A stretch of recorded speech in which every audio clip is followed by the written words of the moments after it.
ഓം ഹരിശ്രീ ഗണപതേ നമഃ. ഓം സീതാലക്ഷ്മണ ഭരത ശത്രുഘ്ന ഹനുമത് സമേത ശ്രീരാമചന്ദ്രസ്വാമിനേ നമഃ. എല്ലാ സുഹൃതികളായ സജ്ജനങ്ങൾക്കും എൻ്റെ വിനീത നമസ്കാരം. എൻ്റെ ഈ ചാനലിലേക്ക് എല്ലാവർക്കും സുസ്വാഗതം. ഇന്ന് രാമായണ മാസം 7-ാം ദിവസം 2025 ജൂലൈ മാസം 23-ാം തീയതി, കൊല്ലവർഷം 1200-ാം ആണ്ട്, കർക്കിടക മാസം 7-ാം തീയതി ബുധനാഴ്ച. ഇന്ന് ഭഗവാൻ ശ്രീരാമചന്ദ്രൻ ലക്ഷ്മണന് കൊടുക്കുന്ന ഉപദേശങ്ങളാണ് ഇന്ന് ഞാൻ നിങ്ങളോട് പറയാൻ പോകുന്നത്. കൈകേയിയുടെ പരുഷമായ വാക്കുകൾ കേട്ട് ദശരഥ മഹാരാജാവ് ബോധഹീനനായി താഴെ വീഴുകയാണ്. അതുപോലെ തന്നെ ലക്ഷ്മണന് കോപം നിയന്ത്രിക്കാൻ കഴിയുന്നില്ല. കണ്ണീരിൽ കുളിച്ച് കണ്ണുമായിട്ട് രാമനെ നോക്കി ലക്ഷ്മണൻ പറഞ്ഞു, ഞാൻ ഇപ്പോൾ തന്നെ ഇവരുടെ അഹങ്കാരം ശമിപ്പിച്ച് വേണ്ടത് ചെയ്യുന്നുണ്ട്, ജ്യേഷ്ഠനൊന്ന് അനുവദിച്ചാൽ മതിയെന്ന്. അന്തഃപുരത്തിലെ പരിചാരികമാരായ സ്ത്രീജനങ്ങൾ ആർത്തനാദം മുഴക്കിക്കൊണ്ടിരുന്നു. എല്ലാ കാര്യങ്ങളും ആരും പറയാതെ തന്നെ കണ്ടറിഞ്ഞ് ചെയ്തുകൊണ്ടിരുന്ന ശ്രീരാമൻ നാട് വിട്ട് വനത്തിലേക്ക് പോകുന്ന കാര്യം അവർക്ക് ആലോചിക്കാൻ പോലും വയ്യായിരുന്നു. അമ്മ കൗസല്യയോടെന്ന പോലെയാണ് രാമൻ അവരോടെല്ലാം കുട്ടിക്കാലം മുതൽ പെരുമാറിയിരുന്നത്. ഒന്ന് ശകാരിച്ചാൽ പോലും പിണങ്ങുകയില്ല. അതിലും ശരി, പിണങ്ങാൻ ഇടവരുത്തുകയില്ല എന്നുള്ളതാണ്. അഥവാ ഇനി പിണങ്ങിയാൽ തന്നെ അവരെ എല്ലാം ഇണക്കുന്ന സ്വഭാവമായിരുന്നു ശ്രീരാമൻ്റെ. ആ രാമൻ ഇന്ന് അവരെ വിട്ടു പോവുകയാണ്. സർവ്വജീവികൾക്കും ആശ്രയമായ രാമനെ ഉപേക്ഷിക്കുന്ന ഈ രാജാവിൻ്റെ ബുദ്ധി കെട്ടുപോയോ എന്ന് തന്നെ അവർ സംശയിച്ചു. ദശരഥ രാജാവാകട്ടെ രാമ രാമ എന്ന് വിളിച്ചുകൊണ്ട് എഴുന്നേക്കാൻ ശ്രമിക്കും. വീണ്ടും ബോധഹീനനായി നിലവിളിക്കും. ബോധം വീഴുമ്പോൾ വീണ്ടും രാമനാമം ജപിച്ചുകൊണ്ട് വീണ്ടും കുഴഞ്ഞു വീഴും. ഈ അവസ്ഥ തുടർന്നുകൊണ്ടേയിരുന്നു. രാമൻ ലക്ഷ്മണനെയും കൂട്ടി വീണ്ടും മാതാവിൻ്റെ അടുത്തേക്ക് ചെല്ലുകയാണ്. മാതാവായ കൗസല്യാദേവിയാകട്ടെ അഭിഷേകത്തിന് വേണ്ട അക്ഷതം ഘൃതം മുതലായവയെല്ലാം ഒരുക്കി വെച്ച് ദുർഗാപ്രീതിക്കായി പൂജ നടത്തിക്കൊണ്ടിരിക്കുകയായിരുന്നു. രാമനെ കണ്ട് കൗസല്യ സാമോദം എഴുന്നേറ്റ് നിൽക്കുകയാണ്. രാമൻ അമ്മയുടെ അടുത്ത് ചെന്ന് സാഷ്ടാംഗം പ്രണമിച്ചു. അമ്മ മകനെ ആലിംഗനം ചെയ്ത് നെറുകയിൽ ചുംബിച്ചു വാത്സല്യത്തോടെ ഇങ്ങനെ ചോദിച്ചു, വൃദ്ധരും ധർമ്മിഷ്ഠരും മഹത്തുക്കളുമായ രാജർഷിമാരുടെ കീർത്തിയും കുലോചിതമായ ധർമ്മവും ദീർഘായുസ്സും നേടണം നീ. അച്ഛൻ സത്യപ്രതിജ്ഞനാണെന്ന് നീ കാണുന്നുണ്ടല്ലോ. അദ്ദേഹം നിന്നെ ഇന്ന് തന്നെ യുവരാജാവായി വാഴിക്കുമെന്ന് ഞാൻ പ്രതീക്ഷിച്ചിരുന്നു. പക്ഷേ ഉണ്ണാൻ വിളിച്ചിട്ട് ഇരിക്കാൻ പീഠവും കൊടുത്തിട്ട് ഊണില്ല പിന്നീട് വരൂ എന്ന് പറഞ്ഞാൽ എങ്ങനെ ഇരിക്കും? അതേ അവസ്ഥയായിരിക്കുന്നു ഇപ്പോൾ. നീ ഒരു കാര്യം ചെയ്യണം മകനെ. നിൻ്റെ പിതാവിനോട് നിനക്ക് അപ്രീതി ഒന്നും തോന്നരുത്. അദ്ദേഹം സത്യപ്രതിജ്ഞാ ലംഘനം നടത്താൻ ഇടവരുത്തരുത് എന്ന് പറയുന്നു. ഉടനെ രാമൻ അമ്മയോട് പറഞ്ഞു, അമ്മേ, അച്ഛൻ്റെ വാക്ക് പാലിക്കാൻ എനിക്ക് ഇന്ന് തന്നെ പോയേ തീരൂ. അമ്മ അനുവാദം തരണം. 14 സംവത്സരം ആ വിജനവനത്തിൽ താപസന്മാരെ പോലെ കായ്കനികളും തിന്ന് ജീവിക്കണം. അമ്മ എന്നെ അനുഗ്രഹിച്ച് യാത്രയയക്കൂ. ഇത് കേട്ട് കൗസല്യ മാതാവാകട്ടെ, മകനെ, എന്നെ കരയിക്കാനായി നീ പിറന്നിരുന്നില്ലെങ്കിൽ എന്നെനിക്ക് തോന്നിപ്പോവുകയാണ്. വന്ധ്യയായിരുന്നുവെങ്കിൽ എനിക്ക് ഇത്രയേറെ ദുഃഖം അനുഭവിക്കേണ്ടി വരുമായിരുന്നില്ല. തനിക്ക് സന്താനമില്ലല്ലോ എന്ന ഒരൊറ്റ ദുഃഖമേ ഒരു വന്ധ്യയ്ക്ക് അനുഭവിക്കേണ്ടി വരികയുള്ളൂ. പക്ഷേ ഇപ്പോൾ ഭർത്താവിൻ്റെ പ്രീതി കൊണ്ട് ഇതുവരെ കിട്ടാത്ത ശ്രേയസ്സും സുഖവും പുത്രൻ മൂലം ലഭിക്കുമെന്ന് ഞാൻ കരുതി. പിന്നീട് കൗസല്യ സ്വയം മനസ്സിൽ വിചാരിക്കുകയാണ്, എന്നും ഭർത്താവ് തന്നെ താഴ്ത്തി നിർത്തി. അദ്ദേഹത്തിന് തന്നോടൊട്ടും തന്നെ പ്രിയമുണ്ടായിരുന്നില്ല. കൈകേയി ആകട്ടെ തന്നെ എപ്പോഴും ഒരു പരിചാരികയെ പോലെയാണ് കണക്കാക്കിയിരുന്നത്.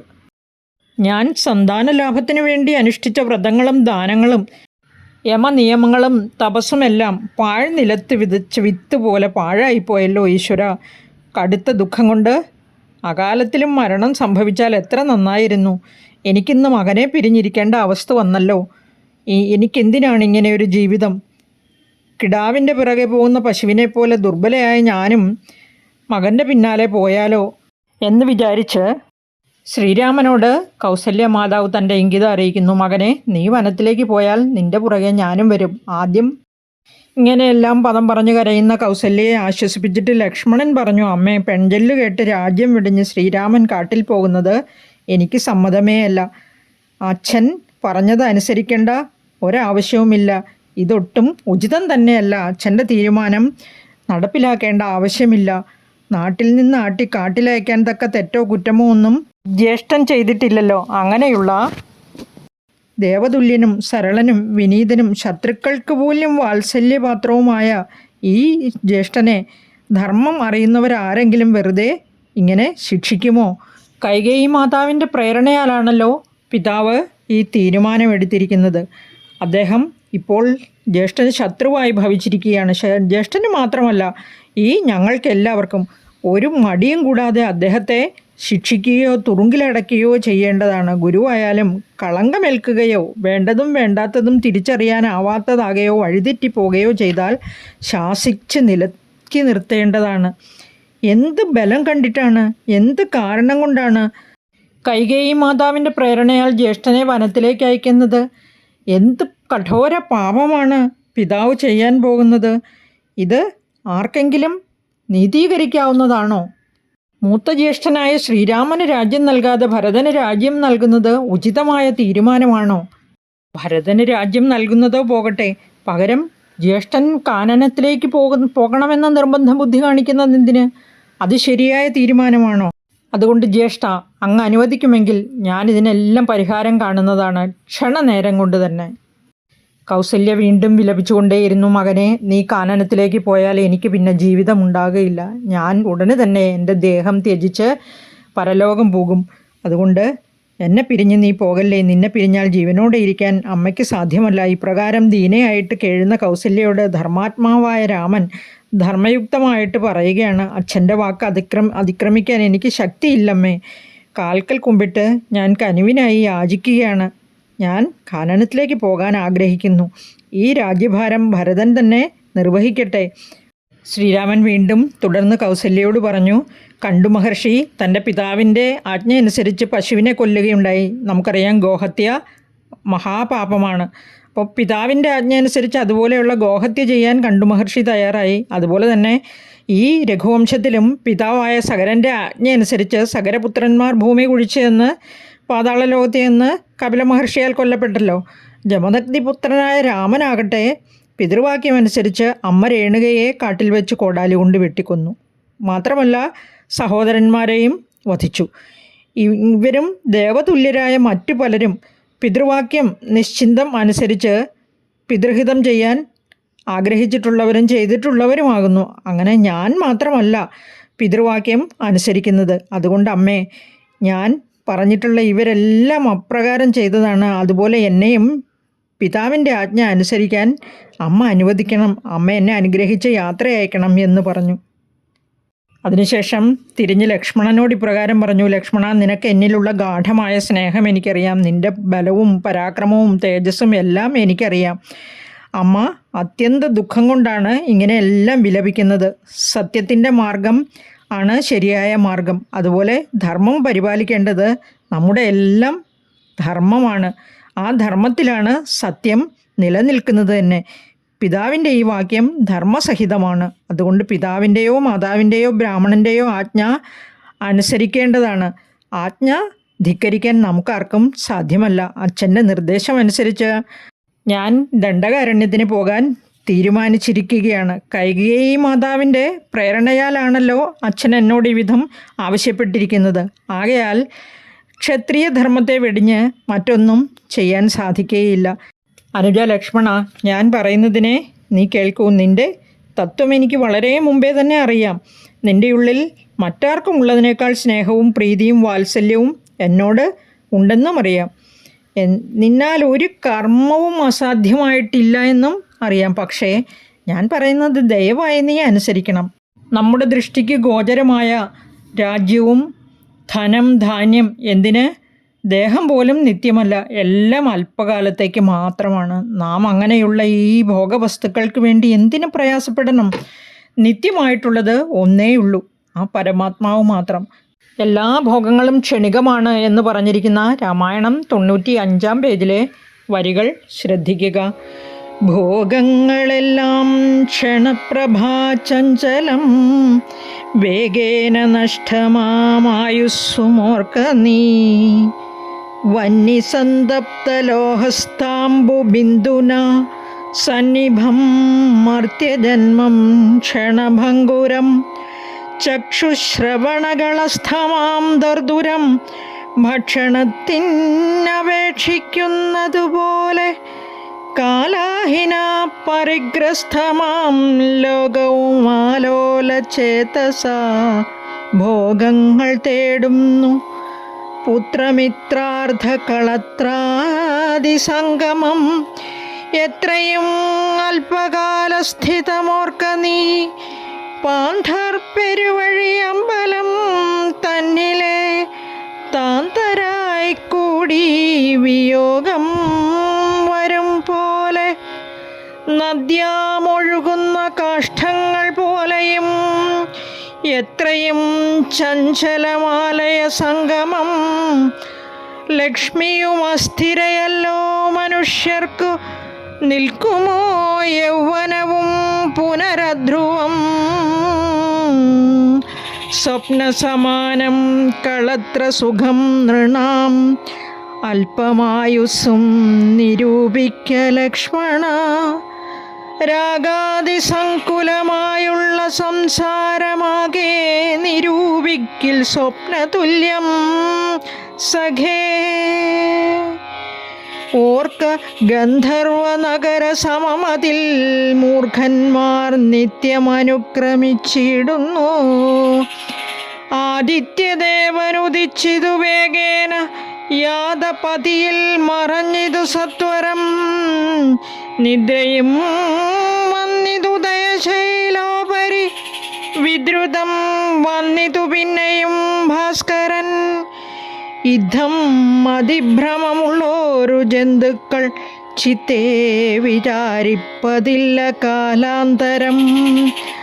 ആയുസ്സു പോകുന്നതേതും അറിവില്ല, മായാസമുദ്രത്തിൽ മുങ്ങിക്കിടക്കയാൽ. വാർദ്ധക്യമോടു ജരാ നരയും പൂണ്ടു ചീർത്ത മോഹേന മരിക്കും നിതുചില. ഭോഗങ്ങളെല്ലാം ക്ഷണപ്രഭാചഞ്ചലമെന്ന് പറഞ്ഞിരിക്കുന്നത് ഈ ലോകത്തിൽ നമ്മുടെ എല്ലാം ജീവിതം ഈ കൊള്ളിയാൻ മിന്നുന്നത് പോലെ ഒരു ക്ഷണനേരത്തേക്കേ ഉള്ളൂ എന്നാണ്. പെട്ടെന്ന് തന്നെ നമ്മുടെ ഈ ആയുസ്സും നഷ്ടപ്പെടും. നമ്മുടെ ഈ മനുഷ്യജന്മം എന്ന് പറഞ്ഞാൽ വന്യസന്തപ്ത ലോഹസ്ഥാംബു ബിന്ദുനാ സന്നിഭം ക്ഷണഭംഗുരം എന്ന് പറഞ്ഞിരിക്കുന്നു. അതായത് ചുട്ടുപഴുപ്പിച്ച ലോഹത്തിന്മേൽ ജലകണങ്ങൾ വീണാൽ, വെള്ളത്തുള്ളികൾ വീണാൽ അത് പെട്ടെന്ന് എന്നൊരൊച്ചയോടെ അങ്ങ് അപ്രത്യക്ഷമാവില്ലേ, അത്രമാത്രം ആയുസേ നമുക്കെല്ലാം ഉള്ളൂ എന്ന് പറഞ്ഞിരിക്കുകയാണ്. ഒരു പാമ്പിൻ്റെ വായിലിരിക്കുന്ന തവള ഭക്ഷണം തരണേ എന്ന് അപേക്ഷിക്കുന്നത് പോലെയാണ് ഈ ലോകത്തിൽ വസിക്കുന്ന മൂഢരായ മനുഷ്യർ ഭോഗങ്ങളുടെ പുറകെ പോകുന്നതെന്ന്. അതായത് തവളയെ പാമ്പ് ഉടൻ വിഴുങ്ങും, അതിന് പിന്നെ ഭക്ഷണം ആവശ്യമില്ലല്ലോ. എന്തിനാണ് ഭക്ഷണം? അതുപോലെ തന്നെയാണ് നമ്മുടെ അവസ്ഥയും. നാം എല്ലാം ഒരു നാൾ മരിക്കും. മരണം ഒരു സന്തത സഹചാരിയായി നമ്മോട് കൂടി തന്നെയുണ്ട്. നാം ഭോഗങ്ങളെ കാക്ഷിക്കാതെ നിത്യനായ ആ പരമാത്മാവിനെയാണ് കാക്ഷിക്കേണ്ടത്. അതുമാത്രമേ നമ്മോട് കൂടിയുള്ളൂ. നമുക്ക് അഭിലഷണീയമായിട്ടുള്ളത് അതുമാത്രമാണ് എന്ന് പറഞ്ഞിരിക്കുകയാണ്. നാം തേടി വച്ചിരിക്കുന്നതെല്ലാം എന്തിന്? പുത്രമിത്രാർത്ഥ കളത്രാദി സംഗമം എത്രയും അല്പകാലത്തേക്ക് മാത്രമേ ഉള്ളൂ എന്ന് പറഞ്ഞിരിക്കുകയാണ്. വഴിയാത്രക്കാർ പെരുവഴി അമ്പലങ്ങളിൽ തങ്ങളുടെ യാത്രക്കിടയിൽ ഒന്ന് വിശ്രമിക്കുമല്ലോ, പിന്നീട് യാത്ര തുടരുന്നത് പോലെയാണ് അവരെല്ലാം നമ്മുടെ ജീവിതത്തിൽ. അതായത് പുത്രന്മാർ, മിത്രം, അർത്ഥം, കളത്രം, ഇവയെല്ലാം. കളത്രം ഭാര്യയാണ്, മിത്രം സുഹൃത്തുക്കളാണ്, അർത്ഥം ധനമാണ്. അപ്പോൾ ഇതെല്ലാം നമ്മൾ ഈ ഉണ്ടാക്കുന്നത്, നമ്മൾ സമ്പാദിച്ചതെല്ലാം നിമിഷ നേരത്തേക്കേ ഉള്ളൂ. അതെല്ലാം അസ്ഥിരമാണ് എന്ന് പറഞ്ഞ് സമർത്ഥിച്ചിരിക്കുകയാണ്. പിന്നെ നാമെല്ലാം യാത്രക്കാരാണ്, വഴിയാത്ര പോകുന്നവർ, ലക്ഷ്യമില്ലാത്തവരാണെന്നും വേണമെങ്കിൽ പറയും. ജീവിതം അല്പസമയത്തേക്ക് മാത്രമേ ഉള്ളൂ, അല്പകാലത്തേക്ക് മാത്രമേ ഉള്ളൂ. അതിനോട് അവിഹിതമായ ആസക്തി കാണിക്കേണ്ട ഒരാവശ്യവുമില്ലെന്നും പറഞ്ഞിരിക്കുന്നു. എപ്രകാരം നടന്നു തളർന്നു വരുന്ന യാത്രക്കാർ, അതും പരസ്പരം തിരിച്ചറിയാത്തവരാണ് ഈ പെരുവഴി അമ്പലത്തിൽ രാത്രി കാലങ്ങളിൽ വിശ്രമിക്കാൻ ചെല്ലുന്നത്. അവരെല്ലാവരും എന്ത് ചെയ്യും? രാത്രി കഴിഞ്ഞ് നേരം വെളുക്കുമ്പോൾ 4 പാടും എഴുന്നേറ്റ് അവരവരുടെ ലക്ഷ്യസ്ഥാനങ്ങളിലേക്ക് യാത്ര തുടരും. ആ വിശ്രമ സമയത്ത് ഇടപഴകുമ്പോൾ അല്പം മാത്രമായ ഒരു അടുപ്പം പരസ്പരം ഉണ്ടാകും. അതിനുശേഷം അവരെല്ലാം ഓരോ വഴിക്ക് പിരിഞ്ഞു പോകുകയും ചെയ്യും.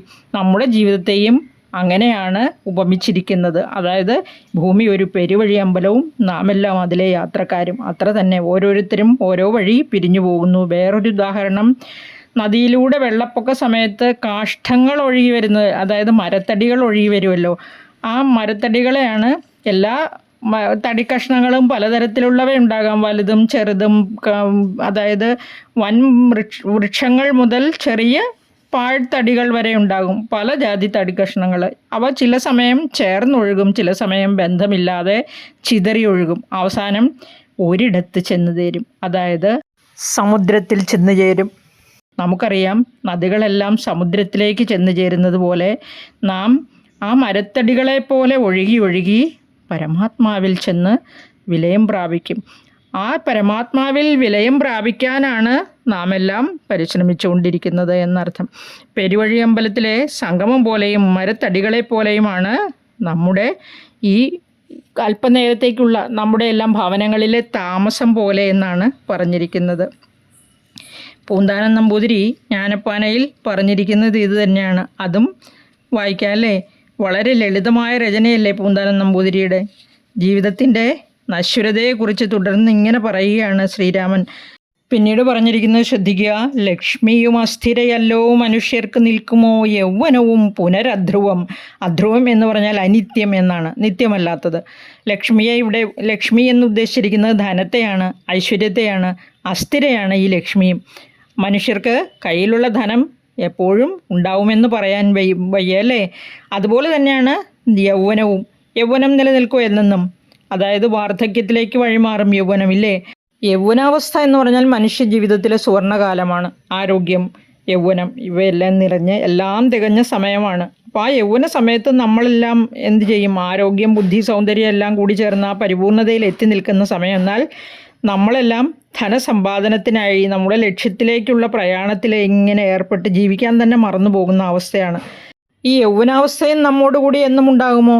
ഇല്ലേ ഇല്ല. കുറച്ച് കഴിയുമ്പോൾ വാർദ്ധക്യാവസ്ഥ വരും.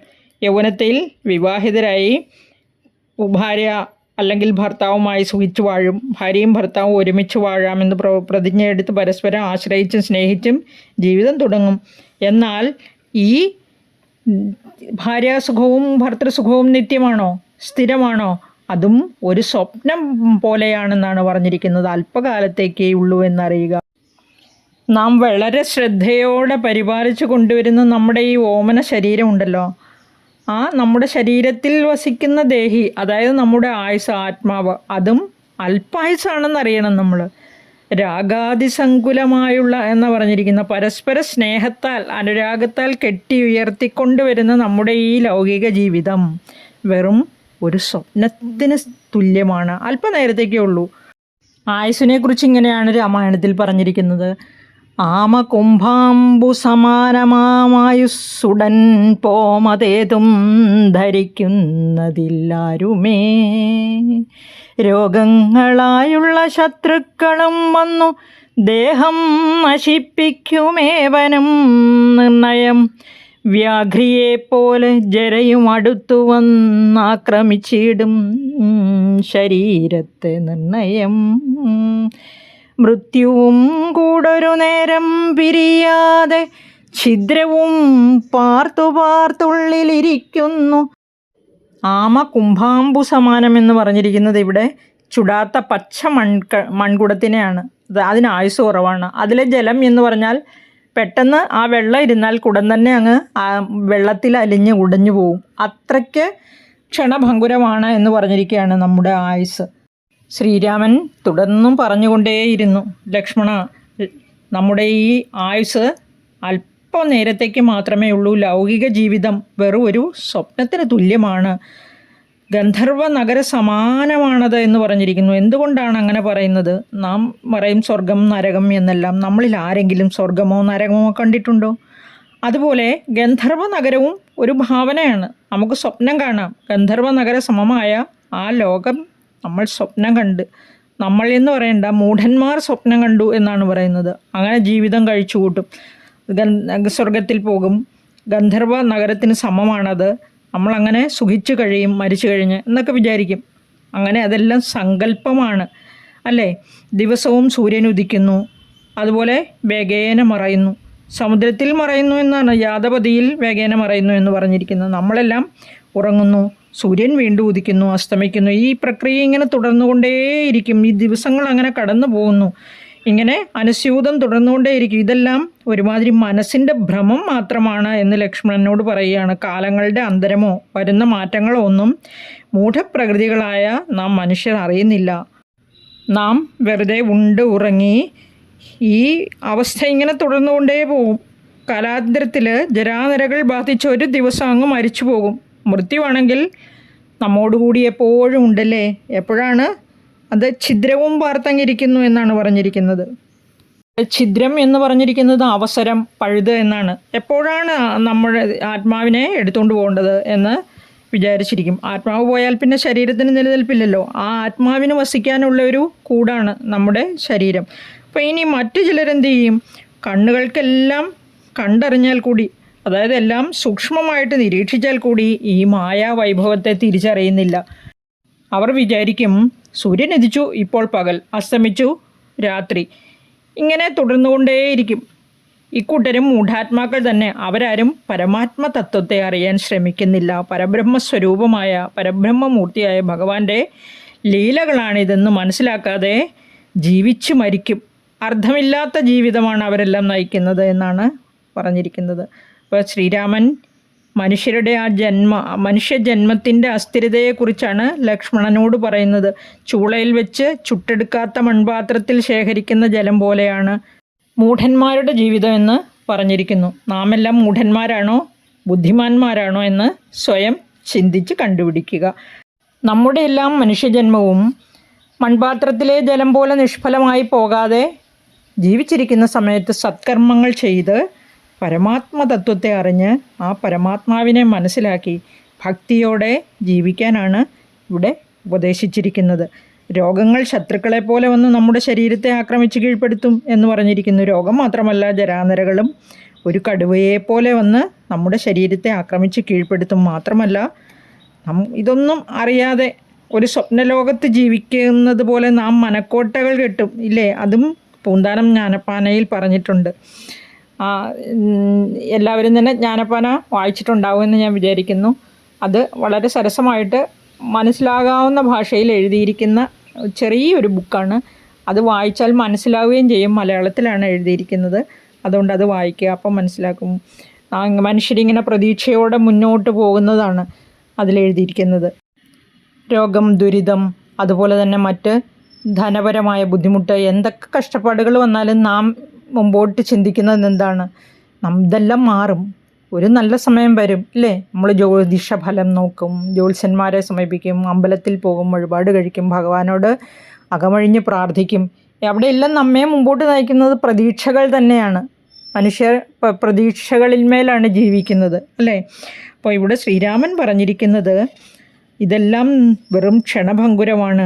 ദേഹബലത്തിലുള്ള അഹങ്കാരം നിമിത്തമാണ് നമുക്ക് വേണ്ടാത്ത ചിന്തകളൊക്കെ വരുന്നത്. ഈ അഹങ്കാരം നിമിത്തം മനുഷ്യർ തന്നെ ചിന്തിക്കും, ഞാൻ ബ്രാഹ്മണനാണ്, അതുപോലെ തന്നെ ഞാൻ രാജാവാണ്, ഞാൻ ആഢ്യനാണ്, ഞാൻ ധനവാനാണ്. ഇങ്ങനെ അഹം എന്ന ബോധമാണ് അഹങ്കാരം. അഹം എന്നാൽ ഞാൻ എന്നുള്ള ബോധം.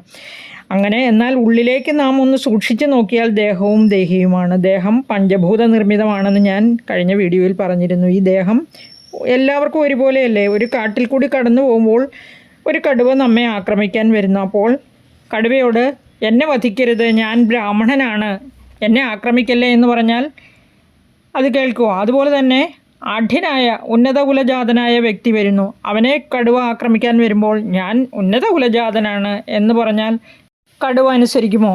അതുപോലെ തന്നെ രാജാവ് വരുന്നു, രാജാവിനെ കടുവ ആക്രമിക്കാൻ ചെല്ലുന്നു, രാജാവ് ഉടനെ പറയും ഞാൻ രാജാവാണ്, എന്നെ ആക്രമിക്കല്ലേ എന്ന് പറഞ്ഞാൽ കടുവ അനുസരിക്കുമോ? വിശക്കുന്ന കടുവയ്ക്ക് ഈ മൂന്നും ദേഹം മാത്രമാണ്. ഉന്നത കുലജാതനാവട്ടെ, രാജാവാകട്ടെ, അതല്ല ബ്രാഹ്മണനാകട്ടെ, ആരായാലും വിശക്കുന്നവൻ്റെ മുമ്പിൽ അവന് ഈ മനുഷ്യരെല്ലാം ഭക്ഷണം മാത്രമാണ്. അതുപോലെ തന്നെയാണ് ഈ ദേഹം എന്ന വസ്തു. പരമാത്മാവായ ഭഗവാന്റെ മുമ്പിൽ നാം എല്ലാം ഒരുപോലെയാണെന്ന് സാരം. ഇങ്ങനെയുള്ള ഈ ദേഹം ജന്തുക്കൾ ഭക്ഷിച്ച് കാഷ്ഠമായി പുറത്തു പോകാം, വെന്ത് വെണ്ണീറായി പോകാം, മരിച്ചു കഴിയുമ്പോൾ ഹിന്ദുക്കൾ ഹൈന്ദവ ആചാരപ്രകാരം ദഹിപ്പിക്കുന്നു.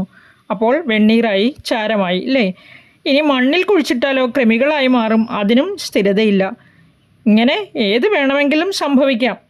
അതിനാൽ ഈ നശ്വരമായ ദേഹത്തെക്കുറിച്ചും അഹങ്കരിക്കേണ്ടതില്ല. ഈ ദേഹം എന്ന് പറയുന്നത് ത്വങ് മാംസരക്താസ്ഥിവിൺമൂത്രരേതസാം സമ്മേളനം പഞ്ചഭൂതക നിർമ്മിതം മായാമയമായി പരിണാമിയായൊരു കായം വികാരിയായുള്ളോന്നിതധ്രുവം. ഈ ദേഹം എന്ന് പറയുന്നത് ത്വക്ക്, മാംസം, രക്തം, അസ്ഥി, മലം, മൂത്രം, രേതസ് ഇവയെല്ലാം കൂടിയ പഞ്ചഭൂതങ്ങളാൽ നിർമ്മിതമാണ്. ഇങ്ങനെ പരിണാമത്തിന് വിധേയമായതാണ് നമ്മുടെ മനുഷ്യ ശരീരം.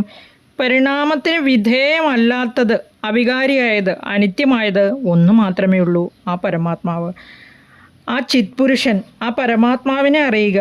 പരിണാമവിധേയമായ, നശിച്ചു പോകുന്ന, അഹങ്കാരത്തിന് കാരണഭൂതമായ, മിഥ്യാഭിമാനത്തെ ഉളവാക്കുന്ന ആ ദേഹം എന്ന അഹംഭാവത്താലാണ് ത്രൈലോക്യത്തെയും എതിർത്ത് അഭിഷേകം നടത്തും എന്ന് നീ പറഞ്ഞത്. ദേഹം എന്ന മോഹം നിമിത്തമാണ് നിനക്ക് അപ്രകാരം തോന്നിയത്. ആ തോന്നൽ ഉണ്ടാകാൻ കാരണം ലക്ഷ്മണ, നിന്റെ അജ്ഞാനം ഒന്ന് മാത്രമാകുന്നു. രോഷം കൊണ്ട് വന്നു ഭവിക്കുന്ന ദോഷങ്ങൾക്കെല്ലാം കാരണം നശിച്ചു പോകുന്ന അനിത്യമായ ഈ ദേഹമെന്നുള്ള അഭിമാനം നിമിത്തമാകുന്നു. അതിനാൽ നീ ആ ദേഹം എന്ന ബോധത്തെ, അഹങ്കാരത്തെ ത്യജിക്കുക. ഞാൻ ദേഹമാകുന്നു, അത് അജ്ഞാനമാകുന്നു, അത് കേവലം ഭ്രമം മാത്രമാണെന്ന് നീ മനസ്സിലാക്കുക. ആ തോന്നൽ മനുഷ്യരിൽ ഉളവാക്കുന്നത് മോഹമാതാവായ തമോ ഗുണയുക്തയായ അവിദ്യയാകുന്നു. ഞാൻ ദേഹമല്ല, ഞാൻ ദേഹിയാകുന്നു, ഞാൻ ആത്മാവാകുന്നു, അതാണ് സത്യം.